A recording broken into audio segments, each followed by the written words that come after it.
श्री वृंदावन रस की धारा, यह रस लोचत है जग सारा। श्री वृंदावन रस की धारा, यह रस लोचत है जग सारा। राधे राधे गोविंद राधे, तुन में नाच दीवाने। चलो री सखी फागुन फाग मनाने। कुंज कुंज छाई हरियाली, फूल रही है डाली डाली।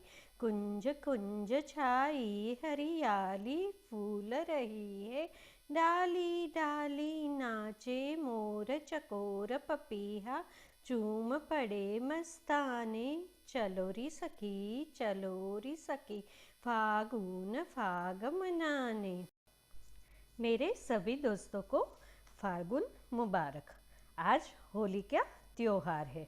फागुन महीना यानी कि रंगों का महीना और होली का त्योहार, जो कि हमारे हृदय के बहुत ही करीब है। जैसे ही ठंडियाँ ख़त्म होती है और हल्की हल्की गर्मी शुरू होती है, फूलों की बहार लग जाती है और पूरा ही एटमॉस्फेयर जो है रंग बिरंगी हो जाता है। उसी समय पे हमारे यहाँ होली का त्योहार आता है, जो कि ना कि हमारे एटमॉस्फेयर को शुद्ध करता है, पर ये हमारे मनोविकारों को भी दूर करने में बहुत ही ज़्यादा हेल्पफुल है। तो आज दोस्तों हम होली के त्योहार के बारे में बात करेंगे। जैसे ही सनातन धर्म का कोई भी त्योहार आता है, कहने वाले जो प्रकृतिविद या एटमॉस्फेयर को बचाने वाले सब लोग हैं, उसी समय पे जागरूक हो जाते हैं और कहते हैं श्रावण महीने में हम दूध को वेस्ट करते हैं, दिवाली में पटाखे जला के हम एटमॉस्फेयर को ख़राब करते हैं, वैसे ही वो सोचते हैं कि होली जला के भी हम एटमॉस्फेयर को ख़राब करते हैं। बिल्कुल गलत। हमारे जो त्योहार है उससे ज़्यादा वैज्ञानिक और कोई चीज़ हो ही नहीं सकती। आज मैं आप सबको बताऊंगी कि जो होली का त्योहार है वो बहुत ही ज़्यादा इको फ्रेंडली है। न तो ये पर्यावरण को शुद्ध करता है, हमारे मन और तन दोनों के विकारों से लड़ने में ये बहुत ही ज़्यादा हेल्पफुल है।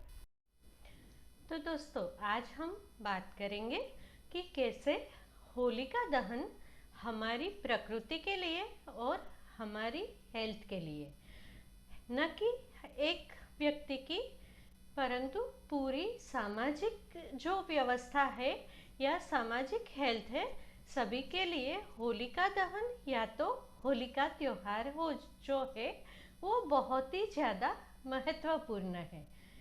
जैसे जैसे मॉनसून होता है, बहुत सारी बारिश गिरती है और बहुत पानी उपलब्ध होने की वजह से वनस्पतियाँ बहुत ही ज़्यादा फूलती फलती है, और वही वनस्पति जब विंटर की सूखी हवाएं चलती है तो कहीं ना कहीं सूख जाती है या मर जाती है। वैसे ही जैसे हम मनुष्य जो है, जैसे जैसे वृद्ध होते हैं, हमारी मृत्यु हो जाती है और हमारी जगह पे नए नए अन्य बच्चे जन्म लेते हैं, और प्रकृति या तो कुदरत का नियम वैसे ही चलता रहता है। उसी तरीके से वृक्ष भी एक जीव है, उसकी भी आत्मा है। जैसे ही वृक्ष पुराने होते हैं वो भी ज़्यादातर सूख जाते हैं और उसकी मृत्यु हो जाती है। वही सूखे बड़े बड़े वृक्ष और वनस्पतियाँ जो है वो जो सूखी हुई है, उनके ढेर हमारी पृथ्वी पे पड़े रहते हैं। हमारी पृथ्वी या तो जो एटमॉस्फेयर है उसमें बहुत ही ज़्यादा शक्ति है, चाहे तो सूखे पत्ते हो, लकड़ी हो, या तो प्राणी या मनुष्य का मृतदेह। उसका अगर अग्नि संस्कार न करे या तो उसे दफन न किया जाए तो भी वो अपने आप ही पंचमहाभूत में विलीन हो जाते हैं।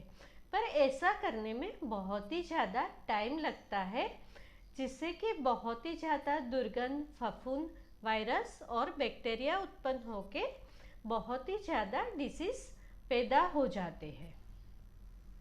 हाँ दोस्तों, तो ये बड़ी बड़ी लकड़ियाँ भी अपने आप एक दिन जरूर ही पृथ्वी में विलीन हो जाती है, पर ये इतनी जल्दी नहीं होती है। जब तक इसमें फफूंद लग जाती है, उसके जो रूट्स है वो सड़ जाते हैं और उसी की वजह से जो अन्य हेल्दी वृक्ष है वो भी सड़ने लगते हैं।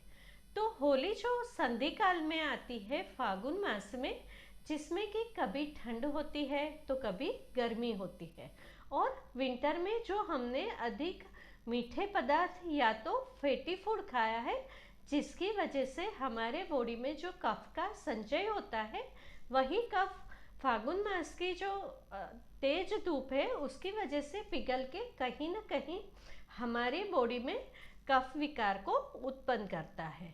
तो जब हम यही सूखी लकड़ियाँ, उसी के साथ गाय का गोबर और उसके उपले, साथ ही साथ घी, बहुत सारी औषधियाँ, कर्पूर, गुगुल, नारियल, यही सब लेके संध्या काल पे हम जब होली प्रकट करते हैं और सभी लोग उसको पूजा करने के आशय से उसके आसपास प्रदक्षिणा करते हैं, तो होलिका की जो गर्मी है उसमें जो होमात्मक तरीके से जो औषधियों का होम किया है, उन्हीं सब औषधियों की जो धुआं है उसकी वजह से हमारा एटमॉस्फेयर शुद्ध होता है। कहीं ना कहीं हम जब प्रदक्षिणा करते हैं तो उसकी गर्मी हमारी चेस्ट पे लगती है, तो जमा हुआ कफ भी निकल जाता है।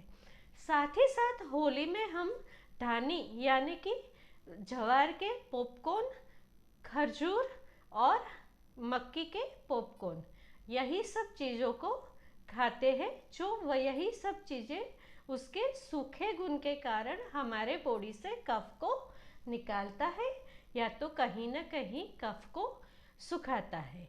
उसी के साथ साथ होली जो है वो नई फसल के आगमन का भी त्योहार है।